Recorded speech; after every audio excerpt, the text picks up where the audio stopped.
बिस्मिल्लाहिर्रहमानिर्रहीम। प्रीवियस जो लेक्चर है उसमें हमने देखा था कि वॉइस किस तरह हमने एक्टिव वॉइस को पैसिव वॉइस में कन्वर्ट करना, और वॉइस का मैंने बताया था कि वॉइस का मतलब होता है जी तर्ज कलाम, बात करने का अंदाज़। तो मैंने आपको बताया था कि ये इंग्लिश में दो मुस्तामल है, एक को हम एक्टिव वॉइस कहते हैं, दूसरे को हम पैसिव वॉइस कहते हैं। एक्टिव वॉइस में हम ये करते हैं कि जब हमारा कंसर्न ये होता है कि डूअर इज़ इम्पॉर्टेंट तो हम एक्टिव वॉइस इस्तेमाल करते हैं, और आमतौर पर एक्टिव वॉइस इस्तेमाल किया जाता है। पैसिव वॉइस जो है वहाँ पे हम इस्तेमाल करते हैं जहाँ पे डूअर इतना इम्पॉर्टेंट नहीं होता है, लेकिन what is done that is more important. तो उसमें हम जो है पैसिव वॉइस को ज़्यादा इस्तेमाल करते हैं।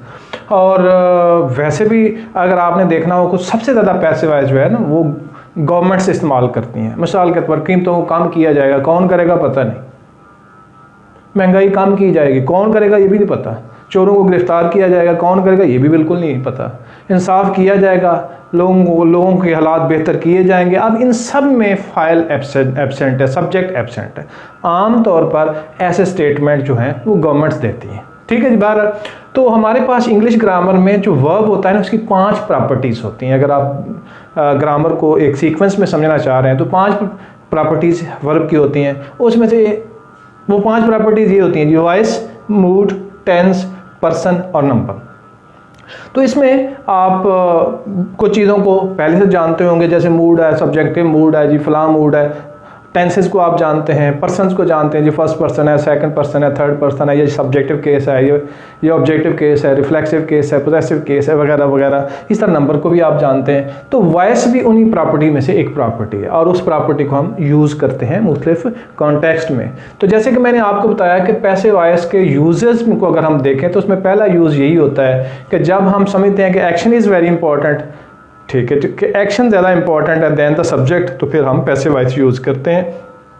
तो when we are interested in doing not in the doer, फिर हम कहते हैं, जैसे हम कहें whitewash, the rooms are being whitewashed, कमरों को सफ़ेदी की जा रही है। हमारा मकसद सफ़ेदी से था कि हो रही है नहीं हो रही, ठीक है। इस बात से नहीं है कि सफ़ेदी करने वाले का नाम क्या है, उसका ताल्लुक़ कहाँ से, हमें इससे कोई लेना देना नहीं। हमारा काम ये था कि रूम को वाइट वॉश किया जा रहा है, तो दैट इज़ इम्पॉर्टेंट, तो लिहाजा हमने इसको पैसिव वॉइस के लिए यूज़ किया जा रहा है। तो लिहाजा हम पैसिव वॉइस उन सेंटेंसेस में इस्तेमाल करेंगे, उस सिचुएशन में इस्तेमाल करेंगे when doing is important not doer is important. दूसरी बात यह है कि पैसिव वॉइस हम यूज़ करते हैं आमतौर पर जो क्राइम्स की रिपोर्ट होती हैं, ये जो क्राइम रिपोर्टर होते हैं, जर्नलिस्ट होते हैं, वो आमतौर पर जो है वो पैसिव वॉइस यूज़ करते हैं। कि जैसे हम कहें कि the bank was looted, bank को लूट लिया गया। अब किसने लूटा है कोई पता नहीं, ठीक है। द पर्सन वाज अरेस्टेड, किसने अरेस्ट किया ये भी बिल्कुल नहीं पता, ठीक है जी। The corruption has been handled very well, corruption का बहुत अच्छे तरीके से इलाज किया गया, इलाज करने वाले कौन थे कोई नहीं पता, वगैरह वगैरह। तो ये सारी सिचुएशन में जितनी भी क्राइम्स की रिपोर्ट्स होती हैं या वैसे भी जो रिपोर्टिंग होती है वो पैसिव वॉइस में होती है, एक्टिव वॉइस में रिपोर्टिंग नहीं होती। तो लिहाजा वहाँ भी इसका बड़ा सवीर इस्तेमाल साइंटिफिक कंटेंट्स लिखने हैं जी।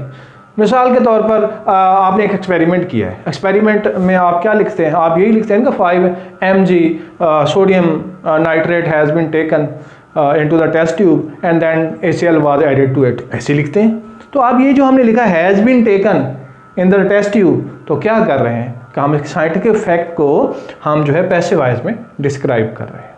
तो ये चीज़ें हम रोज़मर्रा अपनी बुक्स में, अपनी क्लासेस में, न्यूज़पेपर में जगह जगह देख रहे होते हैं, चूँकि गौर नहीं कर रहे होते कि पैसिव वॉइस किस कॉन्टेक्स्ट में यूज़ हो रहा है। तो हमारे नज़दीक, तो स्टूडेंट के नज़दीक तो यही होता है कि एक सेंटेंसेज एक्टिव वॉइस दिए होते हैं, उन्हें कान से पकड़ते हैं और उन्हें पैसिव वॉइस में कन्वर्ट कर देते हैं। बस एक्टिव वॉइस और पैसिव वॉइस का हमारी ज़िंदगियों में इतना ही रोल है। नहीं कोई चीज़ डिज़ाइन की जाती है तो इसका मतलब यह है उसका कहीं यूज़ मौजूद है, इसी ज़रूरत के तहत उनको फ्रेम किया जाता है। तो साइंटिफिक फैक्ट में इसको इस्तेमाल किया जाता है। और सबसे बड़ी बात यह है कि जनाब इसमें ओवरऑल अगर हमने जनरली देखना हो कि पैसिव वॉइस जो है वो किस तरह यूज़ होता है, तो वो वही बात है जो मैंने शुरू में डिस्क्राइब कर दी कि when the doing is important not the doer, use always use passive voice. Thank you.